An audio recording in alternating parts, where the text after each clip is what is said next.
അന്നന്നത്തെ അപ്പം കണ്ടെത്താൻ തെരുവിലൂടെ നീങ്ങുന്ന സാധാരണക്കാരന്റെ കരണത്തടിച്ചല്ല സ്വാതന്ത്ര്യം നേടിയത്. ഓട്ടോയിൽ ആശുപത്രിയിൽ പോകുന്ന രോഗികളോട് ധാർഷ്ട്യം കാണിച്ചിട്ടല്ല ഗാന്ധി സമരം ചെയ്തത്.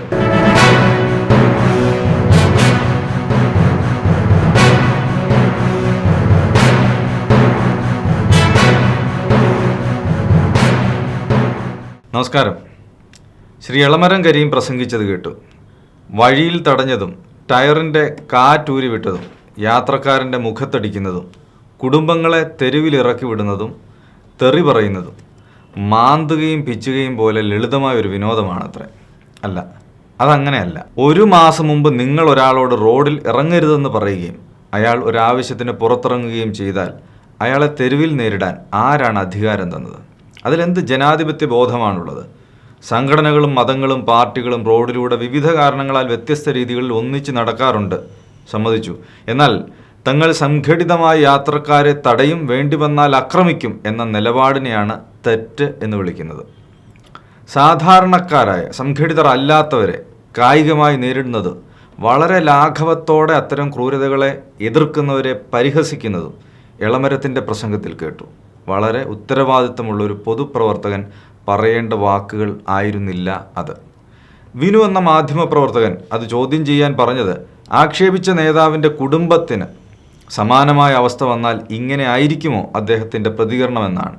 ഇനിയാണ് രസം. അത് ചാനൽ വാർത്ത കാണുന്നവരോട് തൻ്റെ കുടുംബത്തെ ആക്രമിക്കാനുള്ള ആഹ്വാനമാണത്രേ. അത് വളരെ ബാലിശമായി പോയി എന്ന് തോന്നി. രാജീവ് ചന്ദ്രശേഖരൻ്റെ ഏഷ്യാനെറ്റിലെ വാർത്താവതാരകൻ എന്ന നിലയിൽ വിനുവിൻ്റെ രാഷ്ട്രീയം നിഷ്പക്ഷമാണെന്ന് നമ്മൾ കരുതുന്നില്ല. എന്നാൽ മലയാളത്തിലെ ഏറ്റവും മികച്ച വാർത്താവതാരകൻ ആണെന്നതിൽ തർക്കവുമില്ല.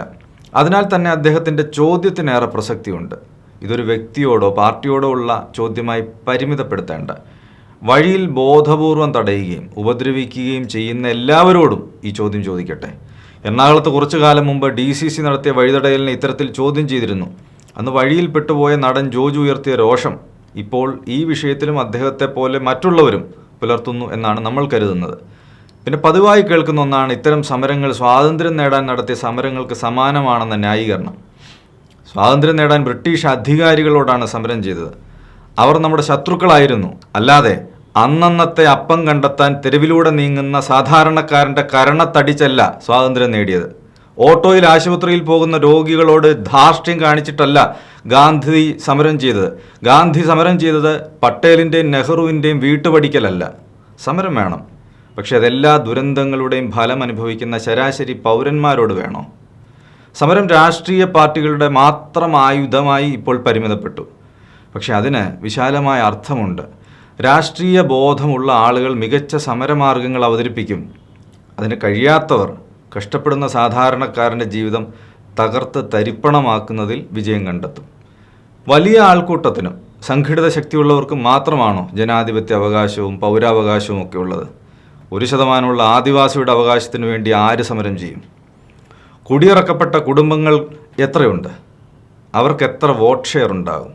മൂലമ്പള്ളിയിലെ 316 കുടുംബങ്ങൾക്ക് എന്ത് അവകാശമാണ് ഇവിടുത്തെ പ്രബല രാഷ്ട്രീയ ശക്തികൾ കൽപ്പിച്ചു കൊടുത്തിരിക്കുന്നത്? ഇങ്ങനെ കുടിയിറക്കപ്പെടുന്ന ന്യൂനപക്ഷ ജനത്തിന് വേണ്ടി ആര് നിലകൊള്ളും? നമ്മൾ ഏതെങ്കിലും ഒരു പ്രബല രാഷ്ട്രീയ പാർട്ടിയുടെ മാനസിക നിലയിൽ മാത്രം ജനാധിപത്യ ജീവിതത്തെ പരിമിതപ്പെടുത്തിയാൽ ഭൂരിപക്ഷം ചെയ്യുന്നതെല്ലാം ശരികളാകും. അത്തരം ചില ഭൂരിപക്ഷ ശരികൾ നമ്മുടെ മഹത്തായ ഇന്ത്യൻ മഹാരാജ്യത്തെ ഏത് ദിശയിലാണ് നയിക്കുന്നതെന്ന് ഭീതിയോടെ കാണുന്നവരാണ് നാം.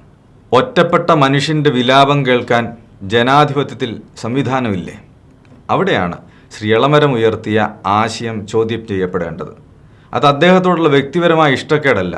മുഖ്യധാര പാർട്ടികൾ ജനാധിപത്യത്തെ എവിടെ എത്തിച്ചു എന്ന ഞെട്ടിക്കുന്ന ചിന്തയാണത്.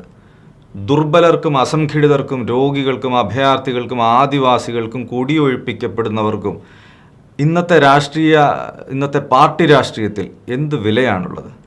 ഏതു തരം നീതിയാണുള്ളത്? അവരുടെ അവകാശത്തിന് മീതെ കൊടികൾ പറക്കുകയാണ്. രാഷ്ട്രീയ ശരികൾ നമ്മൾ കണ്ടെത്താൻ നിരന്തരം തിരുത്തപ്പെടണം. അതിൽ അസഹിഷ്ണുത വേണ്ട. അത് പാർട്ടികളെയും ജനാധിപത്യത്തെയും മനുഷ്യൻ്റെ പക്ഷത്ത് നിർത്താൻ എന്നും സഹായിക്കും. നന്ദി.